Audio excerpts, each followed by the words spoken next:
أعوذ بالله من الشيطان الرجيم. بسم الله الرحمن الرحيم. Louange à Allah, le maître du temps et des circonstances, qui transcende le temps et l'espace. Nous remercions Allah qui nous a permis d'être encore ici ce matin, Inch'Allah, pour parler de lui, pour partager donc avec vous son message. Alhamdulillah, hier j'étais donc en train de faire une analyse et de donner donc des enseignements. Et aujourd'hui, on va continuer avec la suite, Inch'Allah. Le thème hier, c'était le salut. Et comme on le disait, le salut, c'est quelque chose qui est très important. C'est la chose la plus importante de la vie de l'être humain. Quel que soit ce que tu possèdes, quelle que soit ta fortune, quel que soit ton pouvoir, ton rang social, quel que soit ce que tu as, si tu n'as pas le salut, si tu n'as pas Dieu, tu as tout perdu. En fait, tu n'as rien. Combien de personnes comme toi ont eu le pouvoir plus que toi, mais qui ont lâché et qui sont retournés vers leur Seigneur, comme s'ils n'ont pas régné une seule seconde sur cette terre? Combien de personnes comme toi ont eu la fortune, la richesse absolue, qui ont lâché tout ça, qui sont retournés aller se coucher dans la tombe, comme s'ils n'ont pas vécu un seul jour sur la terre? Combien de personnes ont eu la science, étaient plus orgueilleuses que toi, plus fières que toi, plus prétentieuses que toi, ont fini par aller se coucher sous la terre, comme s'ils n'ont pas vécu une seule heure dans ce monde matériel? Alors, mon frère et ma soeur, on doit réfléchir, on doit penser, on doit méditer. Nous, qui sommes-nous? Qui suis-je? D'où est-ce que je viens? Qu'est-ce que je fais ici? Où est-ce que j'irai? Et qu'est-ce qui m'attend là-bas? Wallahi, Allah ne nous a pas créés en vain. Allah ne nous a pas créés en vain. Sans but? Non. Wallahi. Allah, il nous a créés pour un but, disons. Allah, il nous a créés pour un but. Il ne nous a pas créés en vain. Et c'est pourquoi il le dit dans le Coran. Les gens pensent que nous les avons créés comme ça en vain. Non. وَمَا خَلَقْتُ الْجِنَّ وَالْإِنسَ إِلَّا لِيَعْبُدُونِ. Je n'ai créé les djinns et les hommes que pour m'adorer. Le but, la cause ultime de la création de l'être humain, le seul objectif pour lequel Allah nous a créés, nous a installés sur cette terre, c'est de lui vouer un culte exclusif et sincère, l'adoration. Donc c'est bien beau, c'est bien intéressant, comme hier dans l'analyse, quand on s'adresse aux non-musulmans, mais même mes frères musulmans, le rappel est utile pour le croyant.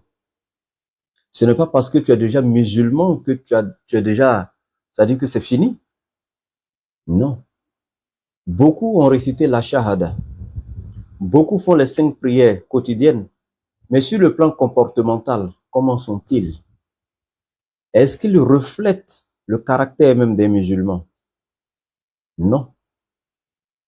Et celui qui a été choisi par Allah, qui nous a enseigné cet islam-là, qui est le prophète Muhammad alayhi salatu wa salam, souvent apprenons à connaître ce grand homme. Il y a certaines questions qu'on doit se poser sur Muhammad alayhi salatu wa salam si on veut réussir notre vie religieuse musulmane. Qui est Muhammad? Qui l'a envoyé? Pourquoi a-t-il été envoyé? Avec quoi a-t-il été envoyé? À qui a-t-il été envoyé? Quel est notre devoir vis-à-vis de Muhammad? Quel est notre devoir vis-à-vis du message qu'il a transmis? Sommes-nous en harmonie avec le message qu'il nous a transmis? Voici 8 questions que chaque bon musulman doit se poser sur la vie de cet grand homme Muhammad alayhi salatu wassalam. Chaque bon musulman. Mais c'est-à-dire que nous collons l'étiquette du musulman sur nous et c'est fini. Plus d'apprentissage de notre religion, on ne cherche même pas à connaître c'est quoi l'islam, qui est Muhammad, Allah même qui nous a créés, qui est-il? Ce qui est sûr, je prie, c'est tout. Non. Ce n'est pas là un musulman véritable. Ce n'est pas là un musulman véritable. Le prophète alayhi salatu wassalam a été clair. Talabul ilmu faridatu ala kulli muslimin wa muslimat. La recherche de la science est un devoir capital pour chaque musulman et chaque musulmane. Mais toi, tu passes toute ta vie comme ça, comme le non-musulman qui s'en fout d'ailleurs de l'islam, il ne fait pas de recherche, il n'apprend pas rien. Pour eux, ce sont les imams seulement qui avaient peut-être le devoir d'apprendre. Donc moi, je m'en fous, je ne sais pas lire le Coran, je ne connais rien de la sunna. La jurisprudence, on n'en parle pas. Même quand je fais la salat, rien. Je suis là sur ma natte comme ça et quand je me trompe en pleine prière, j'attends juste de lancer la salam, je prends mon téléphone, j'appelle un oustaz. Oustaz, je fais ceci dans la prière, est-ce que. Mais pourquoi tu n'apprends pas? Qui t'a dit l'apprentissage de la religion était un devoir que pour les oustas et les imams? Non. Tout musulman, dès lors où tu attestes qu'il n'y a aucune divinité qui mérite l'adoration excepté Allah et que Muhammad est son messager, à l'instant T, l'apprentissage de la science de ta religion devient une obligation pour toi. L'ignorant n'a pas sa place en islam et également l'ignorant n'a pas sa place au paradis. Le tawhid, la clé même, le sous-bassement de l'islam de chaque musulman, on l'ignore. Chaque jour, on ne fait que poser des actes d'idolâtrie, d'associationnisme. On sort du cadre du tawhid sans savoir parce qu'on est ignorant. Nous attestons simplement qu'Allah est un et ça s'arrête là. Alors qu'il faut attester, affirmer et réaliser l'unicité absolue d'Allah dans chaque moment de ta vie, dans chacune de tes pensées et dans chacun de tes actes. Avoir la conception nette que Allah est un et absolument unique.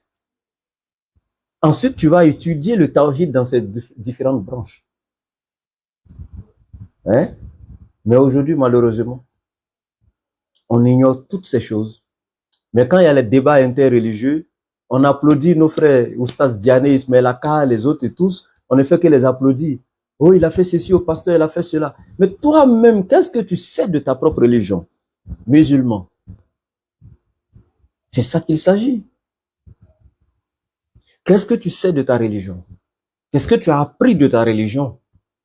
C'est très important.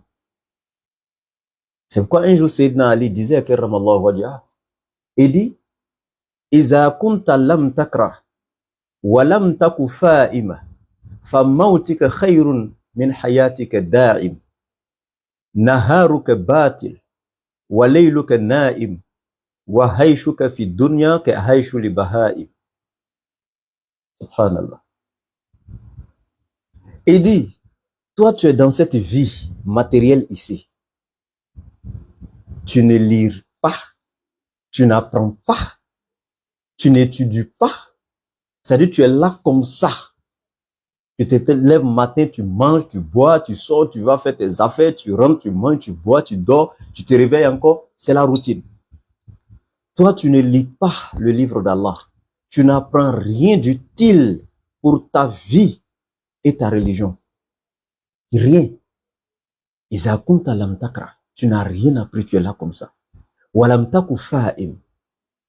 Et tu ne cherches même pas la compréhension de quoi que ce soit sur ta religion, sur ta vie, rien. Tu n'apprends pas, tu ne lis pas, tu comprends rien, tu es là comme ça. La mort pour toi est mieux que ta vie éternelle. C'est-à-dire que de vivre éternellement dans cette condition-là. La mort est mieux pour toi que de vivre éternellement dans cette condition. En fait, ta vie n'a pas d'importance en fait. Allahu Akbar. Naharuka batilun. Tu passes tes journées dans les futilités absolues. Walayluka na'im. Toute la nuit en train de dormir. Vous voyez? Wa hayshuka fi dunya ka hayshu li baha'im.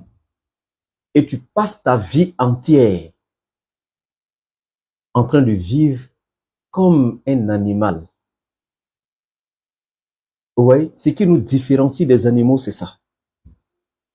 La faculté de discernement qu'Allah t'a donnée. Fais-la travailler cette faculté. Ouvre tes paupières de discernement. Observe, apprends, étudie, renseigne-toi. Va vers ce qui est utile pour toi dans ta vie et dans ta religion. C'est très important. Donc ici, on continue avec notre démarche, comme je le disais, Inch'Allah, concernant le salut. Mais ici, le message d'hier était plus centré donc sur mes frères chrétiens. Nous continuons donc à vous donner les véritables enseignements de Nabi Isa alayhi salam, qui est Jésus-Christ. Nous continuons donc à vous donner ces enseignements et nous vous invitons à venir à la vérité, à accepter donc la religion universelle qu'Allah a donnée à tous les prophètes qui l'ont prêché, qui n'est rien d'autre que l'islam. C'est vrai que souvent c'est choquant quand vous entendez cela, mais ça, comme je l'ai dit hier, ça ne m'étonne pas et ça ne me gêne pas parce que c'est votre droit le plus absolu. Parce que naître dans un système, grandir dans ce système, être formé, subir même des lavages ou je dirais même des remplacements de cerveau dans ce système. Et quand je parle de remplacement de cerveau, c'est pas pour rabaisser qui que ce soit, non. Mais vous allez comprendre avec moi que voici des gens, quand tu veux échanger avec eux, ils te disent que le cerveau naturel que Dieu nous a donné, la faculté de réflexion, de discernement que Dieu nous a donné, on ne doit pas utiliser. Et qu'il y a un autre esprit qui vient s'installer en nous qu'on appelle le Saint-Esprit. Donc c'est ce Saint-Esprit-là qui doit tout faire à notre place.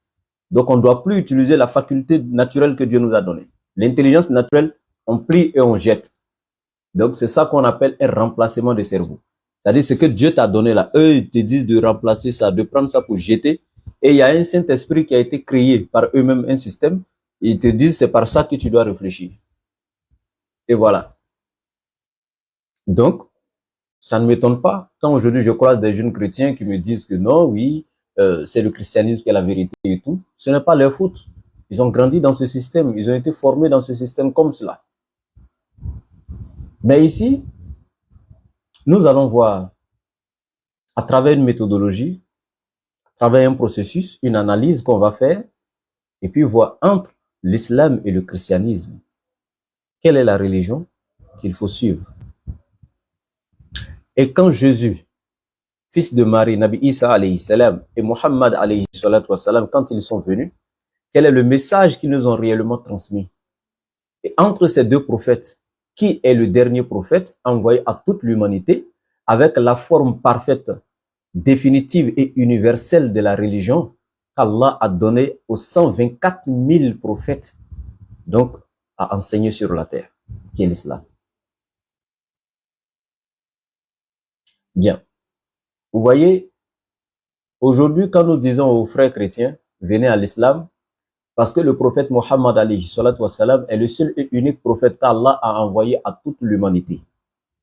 Quand nous leur disons ça, ils se plaignent et disent non, c'est plutôt Nabi Isa alayhi salam, Jésus qui a été envoyé à toute l'humanité, etc. Nous disons que non. La Bible enseigne que Jésus a été envoyé seulement qu'à un peuple, qui est le peuple d'Israël, son peuple. Cela est défini clairement dans la Bible. Quand on leur dit ça, ils ont des arguments, ils essaient de contredire, quand bien même qu'ils ne font pas le poids. Mais aujourd'hui, nous allons faire une analyse, comme j'ai dit, avec ces deux livres-là, le Coran et la Bible. Le chrétien et moi, le musulman, ne seront pas plus éloquents que nos livres saints. Qu'est-ce que la Bible dit du champ de mission de Jésus? Et pourquoi je me base sur le champ de mission ici? Parce que pour que Jésus soit le prophète envoyé à toute l'humanité avec le salut universel, il faudrait que d'abord, c'est-à-dire pour qu'il soit celui qui sauve toute l'humanité, il faudrait qu'il soit d'abord envoyé à toute l'humanité. Mais si on démontre ici que sa mission se limitait seulement qu'aux enfants d'Israël, en ce moment, tous mes frères chrétiens, pasteurs non israélites, particulièrement mes frères chrétiens africains, devront être les premiers à venir se convertir à l'islam, avant qu'on aille maintenant vers les autres. Donc, c'est dans ce sens-là que je vais m'attarder un peu sur ce point. Déjà, c'est un abus quand nous disons que c'est Jésus qui est venu sauver l'humanité, ou peut-être quand nous disons que c'est Mohammed qui est le sauveur de l'humanité. C'est un abus. En réalité, ni Jésus-Christ, ni Mohammed ne sont les sauveurs de l'humanité. En réalité, ils ne sont pas les sauveurs de l'humanité. Non. C'est Allah, le créateur des cieux et de la terre, qui les a créés, qui les a mandatés, qui les a envoyés. C'est Allah qui est le sauveur par essence et par excellence. Donc, généralement, quand nous faisons les débats avec les chrétiens et que le thème, ce thème-là sort et qu'on dit entre Jésus et Mohammed qui est le sauveur de l'humanité, c'est une erreur souvent de la part même de certains de mes frères musulmans. Il faut plutôt reformuler le thème. Par qui de Jésus et de Mohammed Allah sauve l'humanité? C'est par l'un d'entre eux que l'humanité est sauvée, mais ils ne sont pas les sauveurs de l'humanité. Donc c'est par qui de Jésus et de Mohammed Allah sauve l'humanité? Bien. Et donc ici, quand nous prenons Isaïe 45, versets 21 à 23, dans la Bible, l'Éternel Dieu déclare. Il dit, déclarez-le et faites-les venir, qu'ils prennent conseil les uns des autres. Qui a prédit ces choses dès le commencement et depuis longtemps les a annoncées? N'est-ce pas moi l'Éternel? Il n'y a point d'autre Dieu que moi.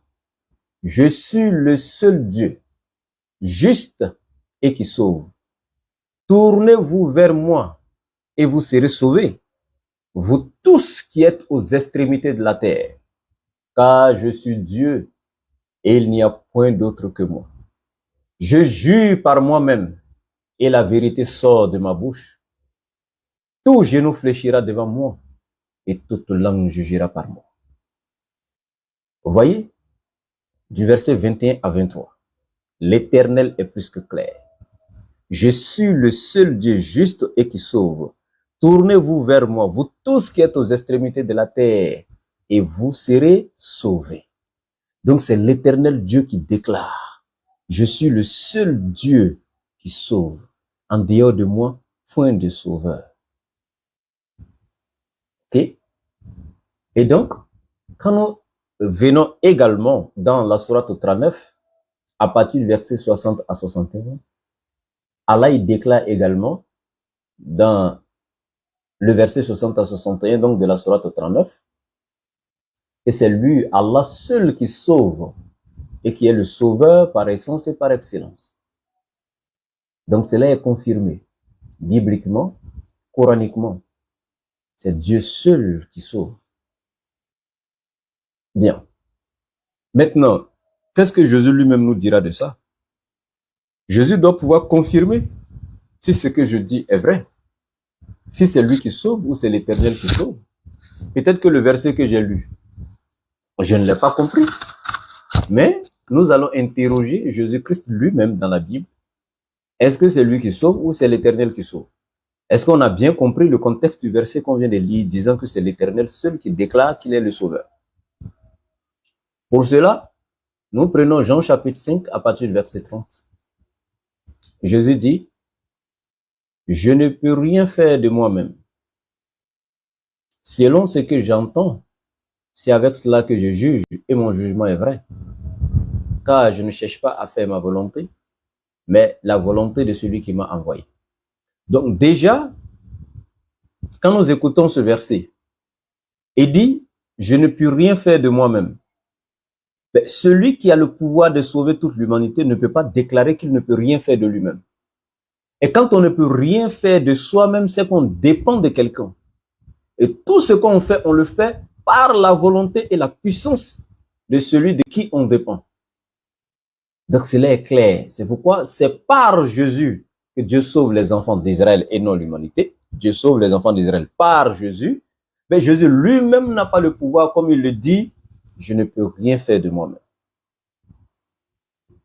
On continue encore.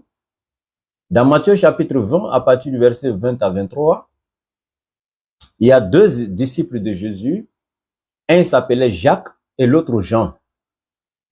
Ils sont venus à Jésus avec leur mère. Ce sont les fils de Zébédée.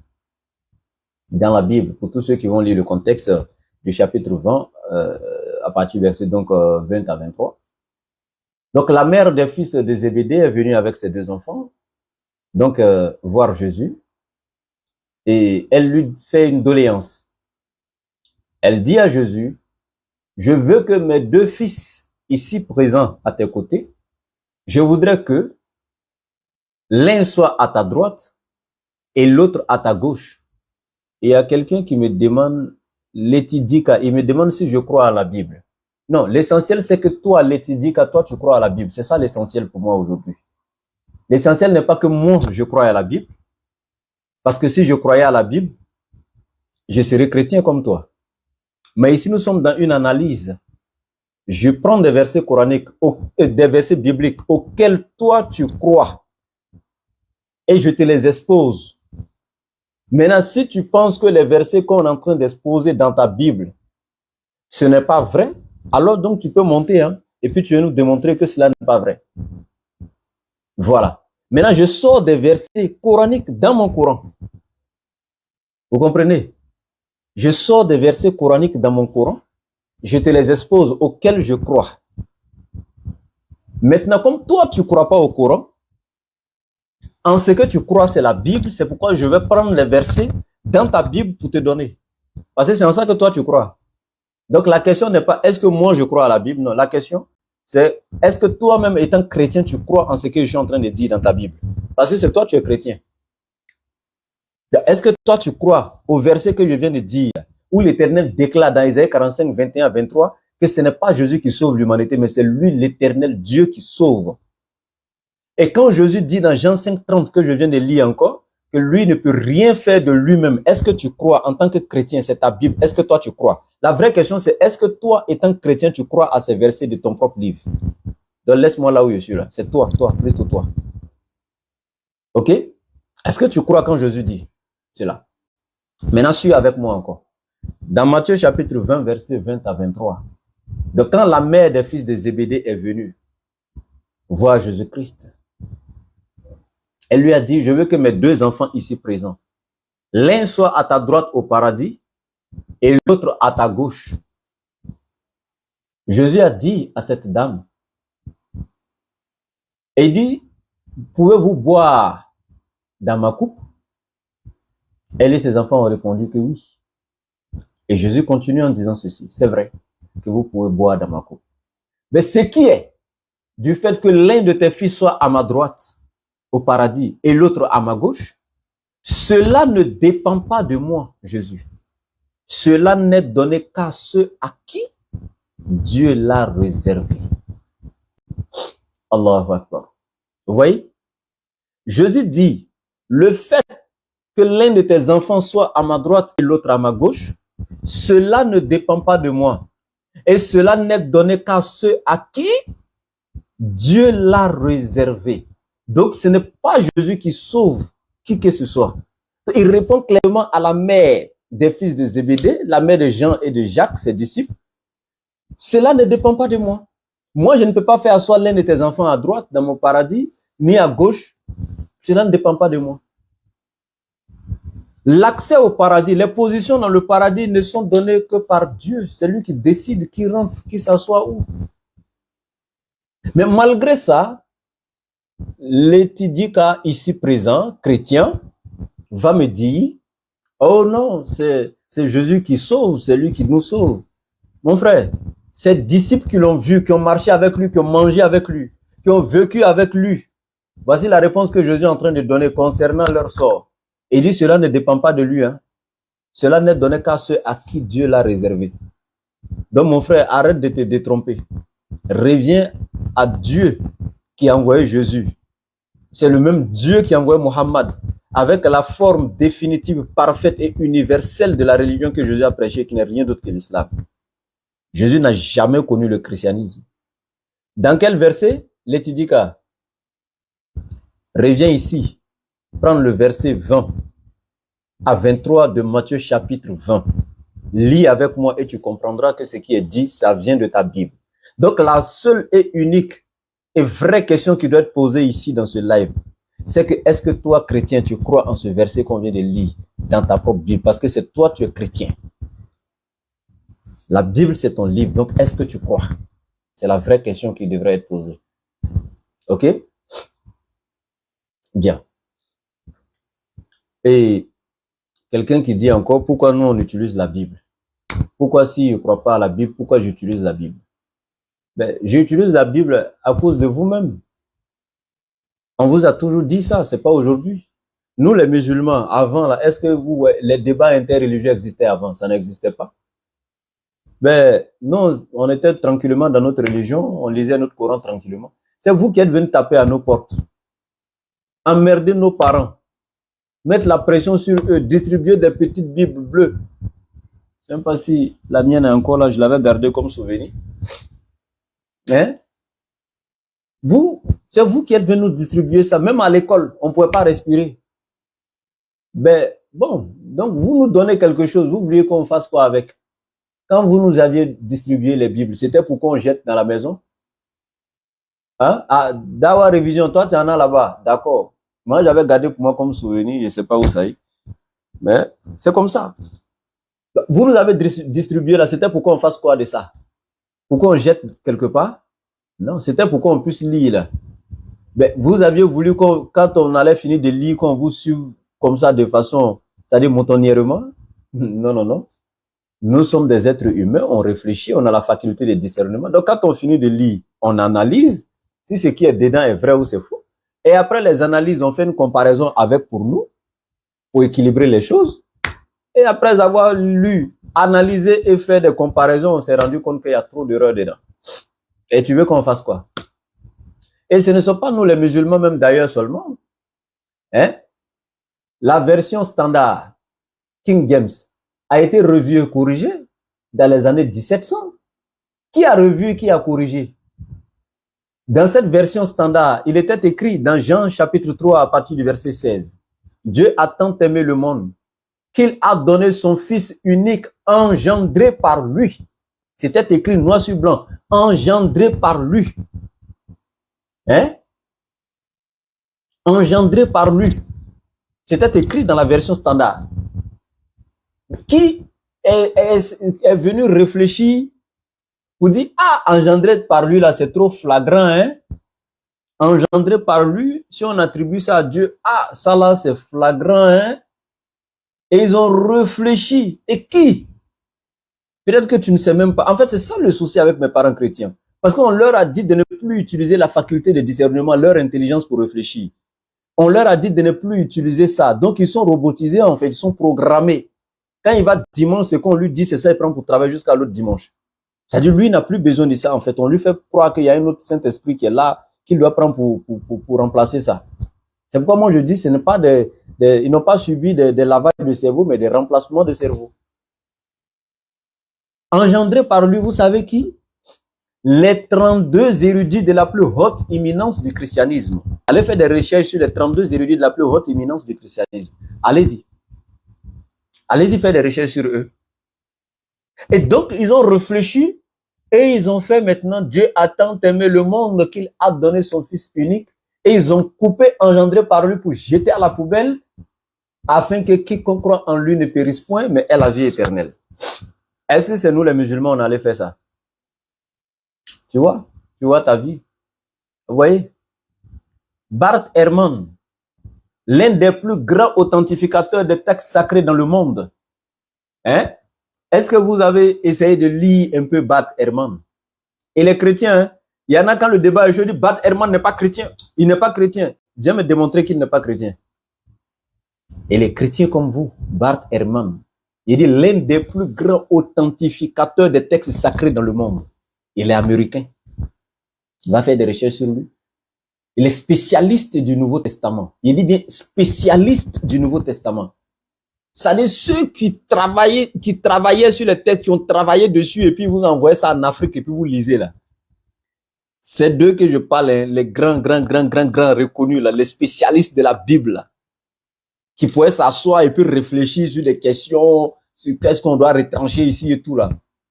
Voilà des gens qui ont fait tout ça, travailler sur la Bible, des textes, tout, et puis vous envoyer en Afrique.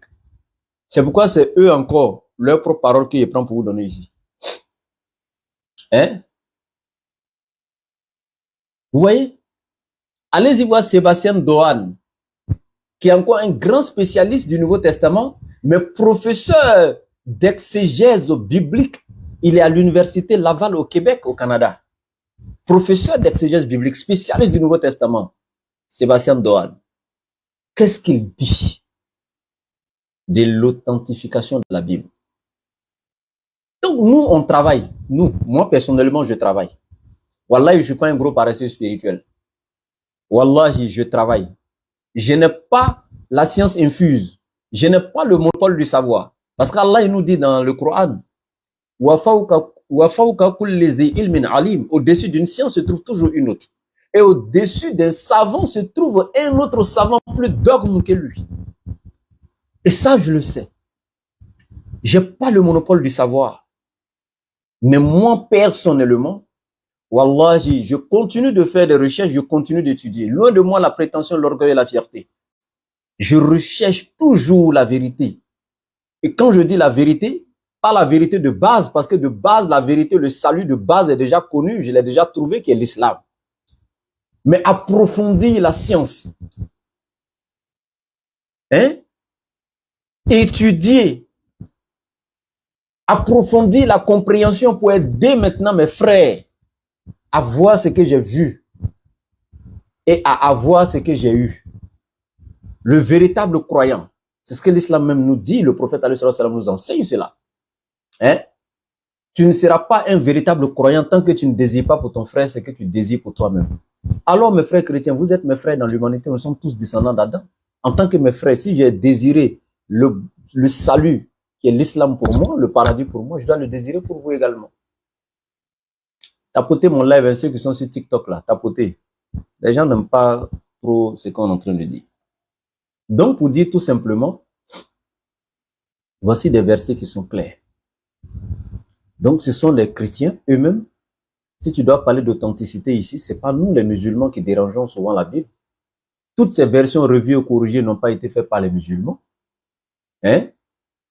Donc, nous les musulmans, ce ne sont pas nous. Merci pour le cadeau. Ce ne sont pas nous qui avions fait cela. Il y a quelqu'un qui disait la dernière fois, il dit quand on envoie cadeau à... Je ne sais pas si c'était quand j'étais en live là, il y a très longtemps. Il dit pourquoi on vous envoie cadeau pendant que vous prêchez et puis vous acceptez. Il dit aïe, tu voulais qu'on fasse comment? On m'envoie cadeau. Mais bon, toi tu voudrais que moi il fasse quoi? Dis-moi, de faire comment? Merci, envoyez des milliards de cadeaux même. Comme si on n'est pas des êtres humains. Comme si on n'a pas besoin d'argent. Mais notre argent là, c'est dans la dawa.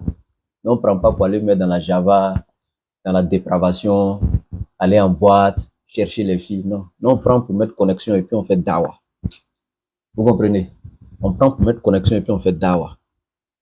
Nous qui prêchons là, on est aussi des êtres humains, on mange, on s'habille. Vous comprenez? Voilà. Donc c'est de ça qu'il s'agit. Donc ici, et en plus dans les lives, quand tu vas, tu es en train de surfer sur TikTok et puis tu vois les lives de Dunia, des conneries, hein, des lives qui sont dans la dépravation des mœurs, des trucs, tout ça incité à la désobéissance, et puis tu vois les cadeaux qui montent là-bas. Mais bizarrement, imaginez-vous, pendant que je parle d'Allah, on a 74 personnes sur TikTok. Sur Facebook, 104, 105 personnes. Mais je vous assure que si c'était des artistes ou quoi que ce soit de Dunia, on serait peut-être à 7000 personnes, 10 000 personnes. Mais là où on parle de Dieu, subhanallah, quand tu vois le nombre de personnes dans les lives, les cadeaux, les lions qui montrent les choses, mais pour Allah, on est en train de parler de Dieu. Pour moi, ce n'est pas les cadeaux qui sont importants, mais au moins, les gens, c'est là que vous devez comprendre que c'est là la vérité se trouve. Wallahi, là où il y a le mensonge, là où il y a le diable, c'est là que vous allez voir les foules, les gens en train de s'affluer. Mais ici, la vérité là, c'est pas facile de supporter. Ça fait toujours mal à quelqu'un. Mais c'est la vérité. Donc ici, vous allez voir les témoins de Jéhovah. Pourquoi? Ils ont créé leur version de Bible qui est traduction du monde nouveau et ils sont allés se mettre à côté avec les témoins de Jéhovah. Les témoins de Jéhovah te disent que eux, après avoir étudié, analysé les premiers textes, les premiers fragments de la Bible, pour ne pas dire comment on appelle, le nom m'échappe là. Bon, le nom va venir en fait. Voilà, la première Bible, waouh, le nom m'échappe. Voilà, mais le nom viendra. Mais après avoir analysé, ils ont trouvé qu'il y avait plus de 50 000 erreurs dans la Bible. 50 000 erreurs. C'est pourquoi même Marc chapitre 16, là, ils ont coupé au verset 8 dans leur nouvelle version. Ils disent le verset 9 jusqu'à la fin, c'est un ajout, c'est une fabrication, ça ne fait pas partie des textes originaux. Oui. C'est pas nous les musulmans. Ce sont des chrétiens comme vous. Il y a un qui dit, mais on passe le temps à parler de la Bible dans nos lives. Mais c'est ce qui doit vous faire plaisir. Ah, vous êtes venus nous donner les Bibles. On était à l'école, vous nous avez distribué. À la maison, vous êtes venus donner à nos parents. Maintenant, on parle de ça encore. Ça vous fait mal. Bon, quand vous nous avez donné là, c'était pour qu'on puisse décorer la maison, mais c'était pour qu'on puisse parler de ça. Aïe. Ah, on peut pas finir de comprendre l'être humain. Hein? Donc, dans un verset là, il est clair, Jésus a confirmé que c'est réellement Dieu qui est le sauveur par essence et par excellence, et que lui, Jésus-Christ, n'est pas le sauveur par essence et par excellence. Donc, il a été clair avec la mère des fils de Zébédée. Il a été clair. Il dit que lui ne peut rien faire de lui-même. Et il a dit, ce qui concerne l'adhésion de ses deux fils au paradis, que l'un soit à sa droite et l'autre à sa gauche, cela ne dépend pas de lui, cela n'est donné qu'à ceux à qui Dieu l'a réservé. Donc, c'est Dieu qui sauve, qui est le sauveur par essence et par excellence. Jésus est clair. Ok? Maintenant, quand on prend le Coran, la sourate 7 à partir du verset 188, cela est clair concernant Mohammed. La sourate 7, verset 188. Allah lui-même, il est clair. Il dit à Mohammed, tu n'es point sauveur pour qui que ce soit. Ta mission, tout simplement, ce qu'il t'incombe, c'est de transmettre le message. Mais c'est Allah qui sauve, pas toi. C'est pas toi qui décides de l'essor. Il n'était comme que de transmettre le message. Tout simplement. Voilà. Donc, il est clair. Concernant Mohammed, c'est confirmé. Concernant Jésus-Christ, c'est confirmé. Donc, le thème maintenant doit être plutôt par qui de Jésus et de Mohammed Allah sauve l'humanité. C'est par l'un d'entre eux qu'Allah sauve l'humanité, mais eux-mêmes ne sont pas sauveurs. Jésus n'est ni sauveur, Mohammed n'est ni sauveur. Ok? Maintenant qu'on a démontré ça aujourd'hui, demain maintenant, quand on va lancer le live, on va aller maintenant avec la suite. Maintenant, le champ d'émission des deux, selon les deux livres. Et là, on va faire mal demain. On va faire fort. Envoyez-moi les cadeaux. Ah, il est fini de parler et puis vous bloquez mes cadeaux. Envoyez-moi. Tapotez même mon live. On a qu'à le faire mal. Donc, ici, il est déjà 40, comme j'ai dit, mes lives maintenant, ce serait des lives de 40 minutes à cause de la santé, en fait. Voilà, à cause de la santé. Merci, merci, merci pour le chapeau. À cause de la santé, je vais m'arrêter toujours à 40 minutes de live. Voilà. On n'est pas abusé parce que je suis encore convalescent. Maintenant, les cours de théologie en religion comparée, qui sont donc faits par le CETEL, le Centre d'études de théologie en ligne du laboratoire de la DDR. Voilà, je suis le fondateur du CETEL. C'est une école en ligne que j'ai ouverte. Donc, tous ceux qui sont intéressés par l'apprentissage de l'interreligieux, tous ceux qui sont intéressés par donc le domaine du dialogue interreligieux et tout ce qui va avec, la science des religions et tout ce qui va avec, voilà. En tout cas, tout ce qui est lié à la théologie, vous pouvez donc nous contacter pour les cours. Et tous ceux qui veulent s'initier dans l'alphabétisation arabe, apprendre à lire en arabe et pouvoir lire le Coran et tout, voilà, vous pouvez nous contacter. On a fait déjà une première session avec ceux de l'arabe du 12 avril passé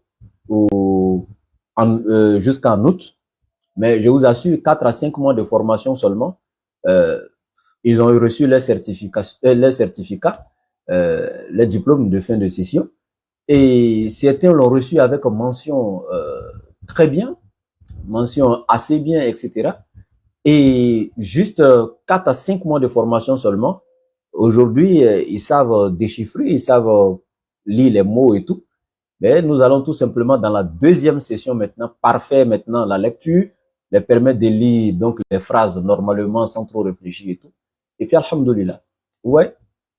Voilà. Donc, ceux qui étaient avec nous dans cette session de 4 à 5 mois de formation seulement, alhamdoulilah, ils peuvent témoigner. L'apprentissage là-bas, ou je sais pas, la formation, vraiment, elle est de taille, elle est de qualité. Ouais, je suis pas le seul formateur d'ailleurs, mais sachez que l'encadrement là-bas, c'est parfait. Donc, tous ceux qui sont intéressés par ces domaines-là, ils peuvent nous contacter. C'est le plus 225, le 07 97 08 14 17. Je répète, le plus 225, le 07 97 08 14 17. Tous ceux qui veulent nous soutenir dans notre dawa, c'est également le plus 225.